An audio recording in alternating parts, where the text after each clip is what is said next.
நம்ம முன்னோர்களில் வந்து கப்பற்படை வரைக்கும் வந்துட்டான், வான்படை இல்லை. தலைவர் தான் வான்படையை கட்டினார். தான் எனக்கு தெரிஞ்சு, எனக்கு வந்து எங்கள் அண்ணன்ட்ட பிடிக்காத ஒன்றே ஒன்று தான் இருக்குது எனக்கு தெரிஞ்சு, அநியாயத்துக்கு நல்லவர்.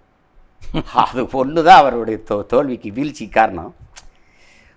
ஓரளவு அது இல்லாமல் ரொம்ப அறச்சிந்தனை, ரொம்ப அறத்தின் வழி நிற்கிறது, ரொம்ப கருணை, ரொம்ப இரக்கம், இதுதான் அவருக்கு பின்னடைவாயிடுச்சு. அவன் வந்து செஞ்சோலையில் நம்ம பிள்ளைய கொண்டு போட்டு 60 பிள்ளையர் கொண்டான்ல, நீங்கள் தான் வானூர்தி வச்சுருந்தீங்களா, போட மாட்டார் அவர். நம்ம மக்களை கொன்றொழிக்கல, சிங்கள இராணுவம் தான் நம்ம எதிரியை ஒழிய சிங்கள மக்கள் அல்லன்னு அதில் தெளிவாக இருந்த.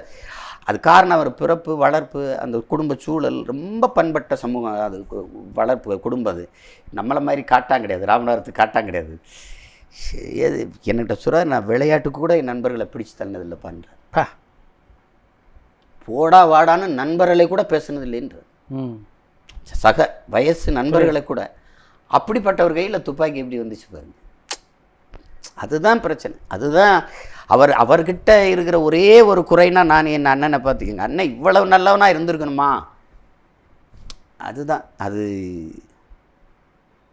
எங்கள் பிள்ளைகளை வந்து எத்தனை பிள்ளைகளை வன்புணர்வு செஞ்சு கொலை செஞ்சான் சிங்களம், கற்பழிச்சே கொண்டுருப்பான். ஆனால் ஒரு புலி மறவன் அல்லது ஒரு தமிழ் மகன் வந்து சிங்கள பெண்ணை வந்து கற்பழித்தான், தாவணியை பிடிச்சிழுத்தான், இல்லை சேலையை பிடிச்சிழுத்தான், வன்கொடுமை செஞ்சான், அப்படி இருக்காது. அது வந்து ஒரு அறத்தின் வழி நின்று வாழ்ந்த மறவர் அவர். அதுதான் பிரச்சனை.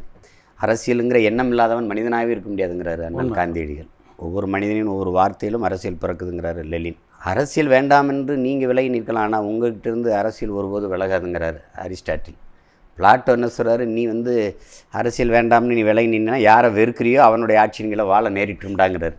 அதனால் அரசியலுங்கிறது ஒரு வாழ்வியல் அப்படிங்கிறது தான் என்னோட புரிதல், முழுக்க என்னுடைய புரிதல். மனித உடலிலிருந்து உயிரை பிரிப்பதும் மனித வாழ்விலிருந்து அரசியலை பிரிப்பதும் இரண்டு ஒன்று தான்.